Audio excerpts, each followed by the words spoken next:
안녕하세요. 꾸미입니다.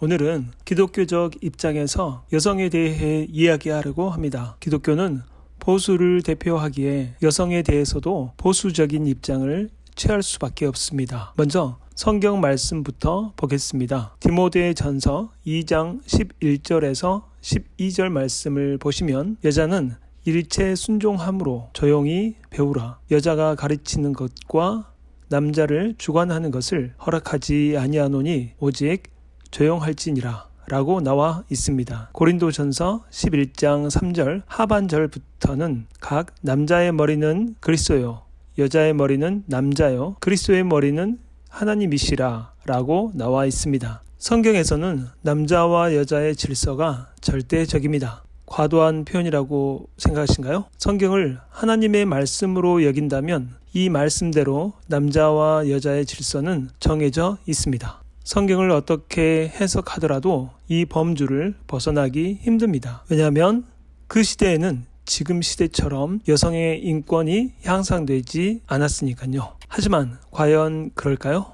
먼저 디모데전서에 대해서 살펴보겠습니다. 디모데전서는 바울서신 중에 하나입니다. 하지만 바울서신 중에서 바울의 친서에 해당하지는 않습니다. 바울의 이름이 있을 뿐 바울이 직접 쓴 글로 인정하지 않습니다. 그래서 신학자들은 신학적 근거를 친서에 두고 차명서간, 다시 말해서 바울의 이름만 빌려 쓴 글은 그만큼 무게를 두지 않습니다. 이 말이 무엇을 가리키는 것일까요? 성경을 하나님의 말씀으로 있는 그대로 받아들일 수 없다는 말입니다. 하나님의 말씀인데 저자가 있고 저자가 있는데 그것도 자신이 직접 쓴 글이 아닌 것도 있다는 것을 단순하게 하나님의 말씀에 기록되어 있으니까 그대로 믿어야 한다 라고 주장하신 분들이 계십니다. 그럼 그런 분들에게 묻고 싶습니다. 왜 번역본을 보시는가요?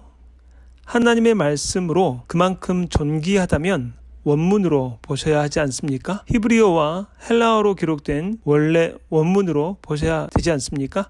또 원문을 보시는 분들이시라면 또 하나의 장벽이 앞에 있다는 것을 알게 됩니다. 성경에 원본이 없다는 점입니다. 그리고 성경이 그렇게 단순하게 쓰이지 않았다는 것을 알게 됩니다. 매우 복잡한 역사를 지녔다는 것을 알게 됩니다. 여기서부터 성경은 곧 하나님의 말씀이다 라는 구조가 깨지게 됩니다. 그렇다면 바울의 친서에 근거를 두고 신학적인 이야기를 할 수 있을까요? 이에 대해서는 또 다른 질문을 하고 싶습니다. 바울의 친서에는 확정된 신학이 있을까요?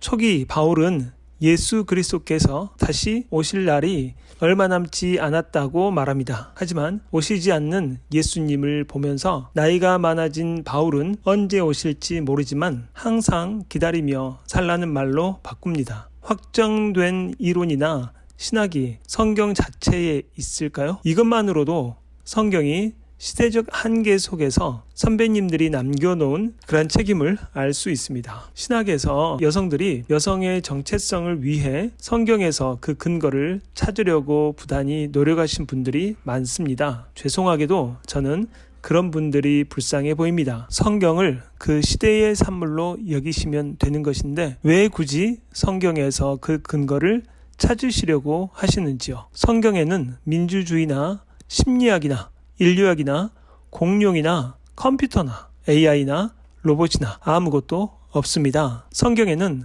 하나님에 대한 신앙의 여러 모습들이 있을 뿐입니다. 다시 여성에 대해서 살펴야 합니다. 저는 여성에 대해 이야기하기 위해서는 성경에서 이야기해서는 안 된다고 생각합니다. 그 시대는, 그 문화는 과거이기 때문입니다. 우리는 현대사회에서 여성에 대해 이야기해야 합니다. 우리의 역사 속에서 그리고 약육강식의 구조가 우리의 사회적 틀을 구성했었던 그러한 과거에서 벗어나 인권이 중심이 된 이 사회를 이야기해야 합니다. 그럼 이제 본격적으로 여성에 대해서 이야기할까요?